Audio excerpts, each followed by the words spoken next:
Gay with 10. Gay to McEvans. It's short. And there's a foul. McEvans can't hit the jumper. And the foul as Aaliyah Durham will go to the line. I mean, they couldn't have drawn that up more perfectly.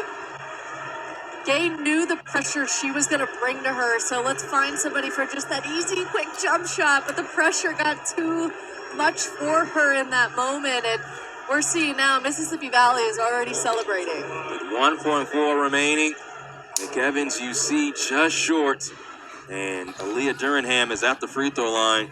She shoots just 44%, but Florida A&M is out of timeouts. Man, your heart breaks for her, too. I mean, to be in that moment and not be able to knock down the shot, to win it and move on, that's going to sting, but hopefully it can be fuel as she moves on.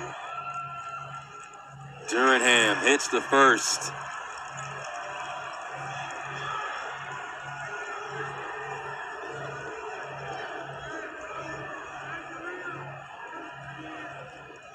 You know, and at one point, too, we could have argued both of them deserve to be in it, right? 2 free throws made by Durham. 3-point game. Ball comes into Subarots. Gay doesn't get a shot off. And Mississippi Valley State is off.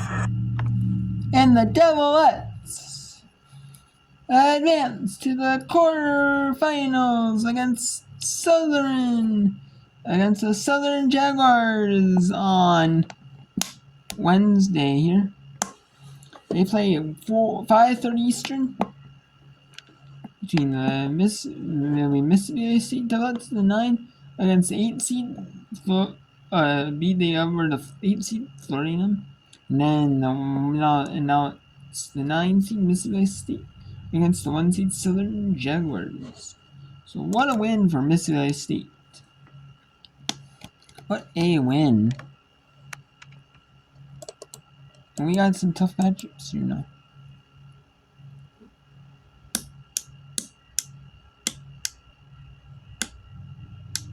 In between, we got Eastern Kentucky, Florida, Rice and Temple, and Central Arkansas, and Lipscomb here.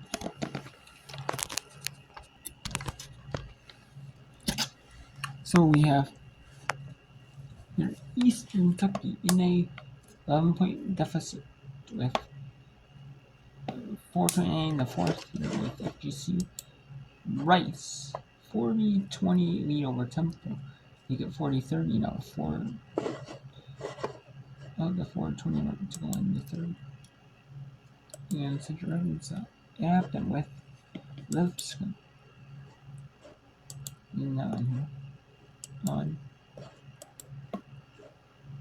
ESPN. Yeah, Eastern THC. We got the Mountain West Conference now.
This could be the final 356 of her illustrious career.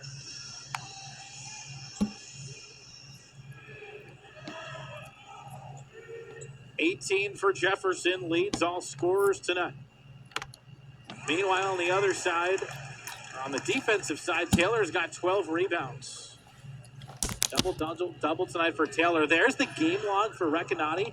27 against JU, 20 in the quarters against Stetson. She has been terrific, but tonight, really struggling. 2 for 11 from the field, just 5 points. Eagles shut her down on this court in the regular season as well.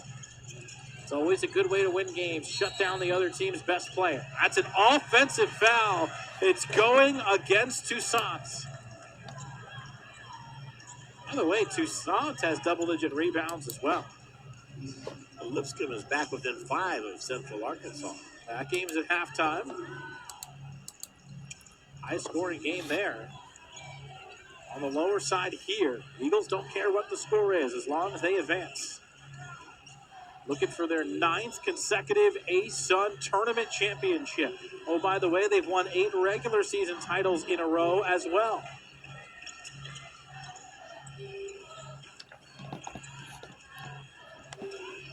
Mitchell-Steen finds Jefferson, 6 to shoot. Mitchell-Steen into traffic, threw it through Taylor and out of bounds.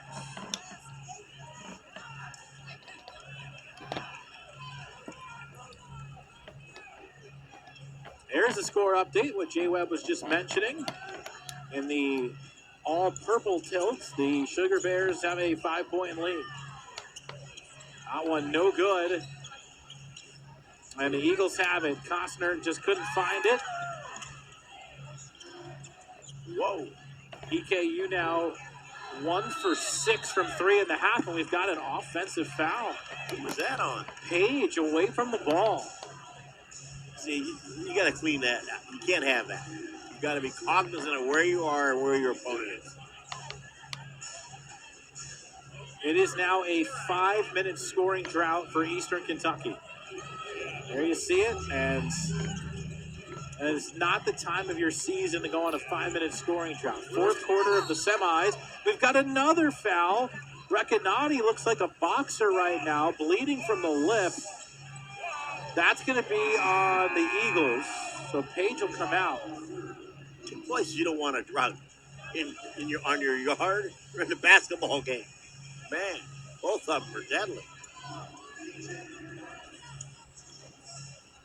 Recanati has been bruised and battered tonight. Wonder if we've got some fans in Italy staying up late with us tonight. Oh, you better believe that. Little Italian wine, little pasta. Come on, man. Sounds like our post-game dinner tonight. Oh, hey, we're heading to Zeno. Hey, that's right. We got 2:45 with John. I know you're heading on to do baseball, but you'll be back next year for some basketball games. Yeah, be back for spring training. You know, I see the staff here at the table like you all of a sudden. They want to come for free classes.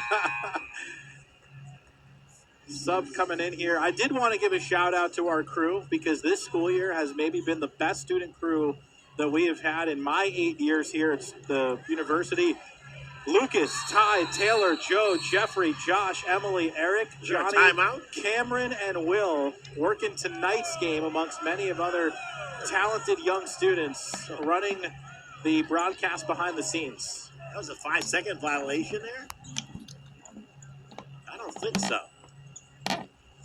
Luis Gonzalez there, check it. Well, I thought that was in, didn't you? Colonels will have it. Recanati thought about it. Drives on Jefferson and had it poked away by Mitchell-Steen. It's going to end up being closer to a 7-minute scoring drought for EKU. I should say a field goal drought. What? Man, there's a kerfuffle everywhere. Lots of bodies tangled up in this game. Recanati is just taking a beating. Man, alive. Take the standing 8 count. There you go. Here's a look. And after the play, they bumped hips.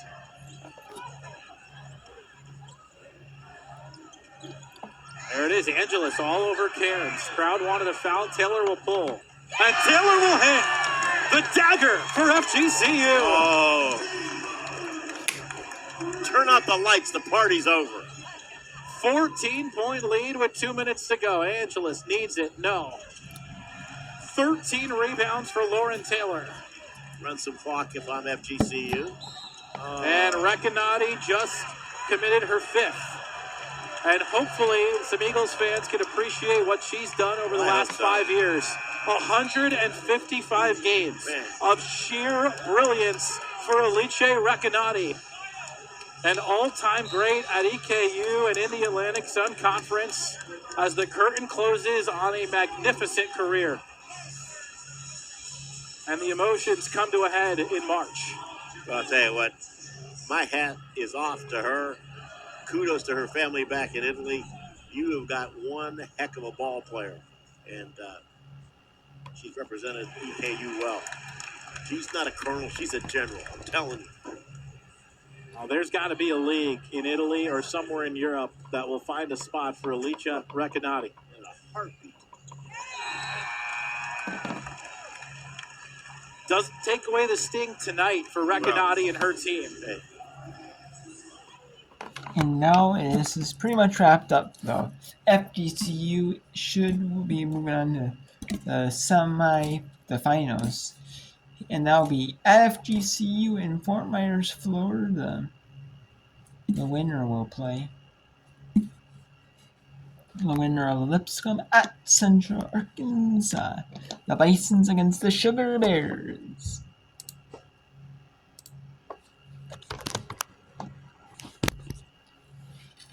So let's go to now FGCU is about to win that one. Here in the fourth, very late in the fourth. So we will go to another game here.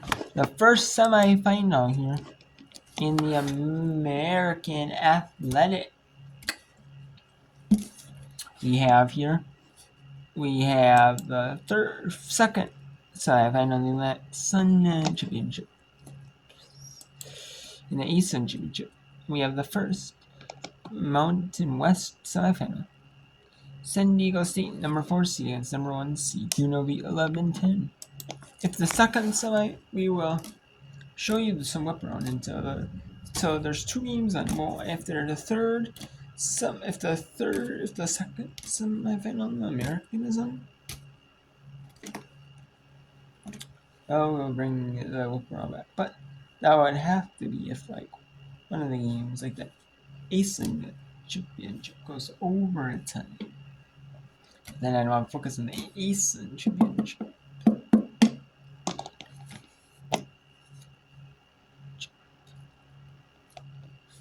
Yeah. So I want to focus on the overtime though. So in Rice, it's starting a hold on tempo. Okay, so in Rice at tempo, we're back to Rice at tempo here. And we have here 56:30 here. And tomorrow we will be able to do a little bit of a pro in the morning. So yeah, we'll be able to do a little bit of it.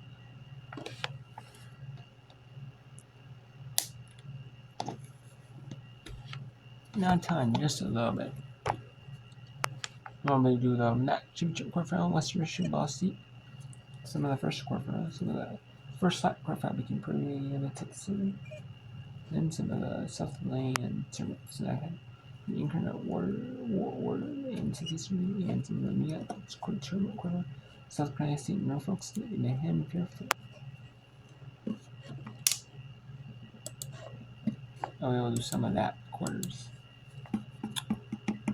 The other ones I just won't be able to do because I have a GOB. But and then that's a little bit done.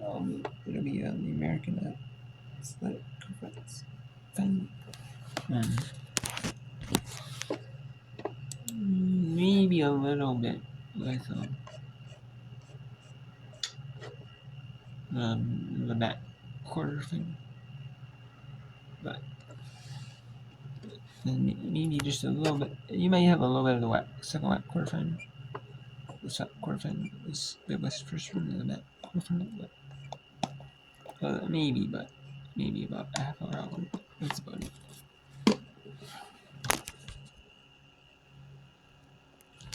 Then we have San Diego State 33-20 over number 1 seed UNLV. Let's go to the ASUN Championship semifinals. Here between Lipscomb and Central Arkansas.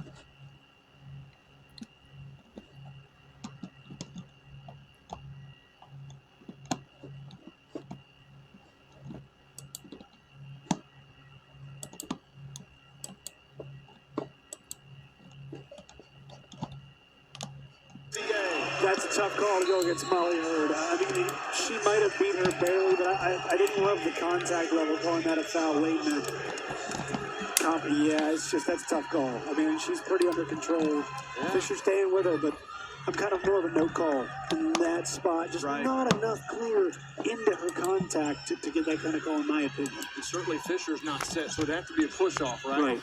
There's been some tough ones both ways. Randrea right, left wing with a big three. UGA's back in front. Just simple offense. Pick and roll, fill.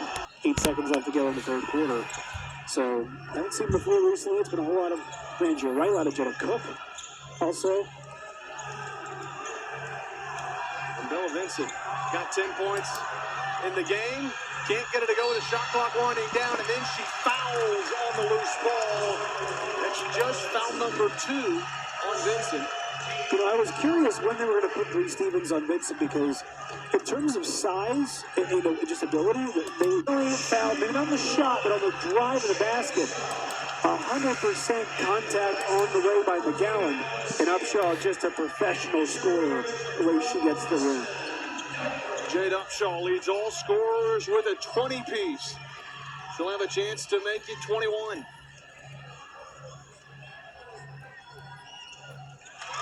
Gets it to go. 4-point lead for UCA. Best player gives them a really important 2-score lead, in my opinion. Sia lost it. Tip to Duckworth. You don't want to foul. And then Sia takes it away momentarily. Gets the jump ball called, so it'll stay with Lipscomb. What grit from Inoa Sia. Yeah, desperation there, really. I mean, there was, because you saw Upshaw dive on the floor to poke it loose. Duckworth kind of ends up with the ball. Watch this. Upshaw on the floor. Duckworth kind of surprisingly ends up with it, and Sia able to go and grab and hold on to it. The referees are actually checking the monitor up on the replay monitor, which they're not supposed to do on the big board, but they're going to get together. And They're going to put about a 2-second differential between the shot and the game clock. so they're going to say Duckworth never had possession, right? So they're just going to keep it I as... think that's the right call, right? I believe so, too. So Lipscomb's got a chance to hold for the final shot of the quarter. By the way, those 21 points for Jade Upshaw, that's the 8th time this year she scored 20 or more points. 8 of 13 shooting today, too. It's been efficient. 3 of 7 from deep for the senior from Sopopo, Oklahoma. Bella Vincent with under 10 to go. They look to go to work here. Guarded by Destin Duckworth. The crossover. Tries to get into the paint. They look to double. Vincent got to get it off. At the horn. It's short. And a nice defense by Central Arkansas there. And that makes it 57-53 lead for Central Arkansas.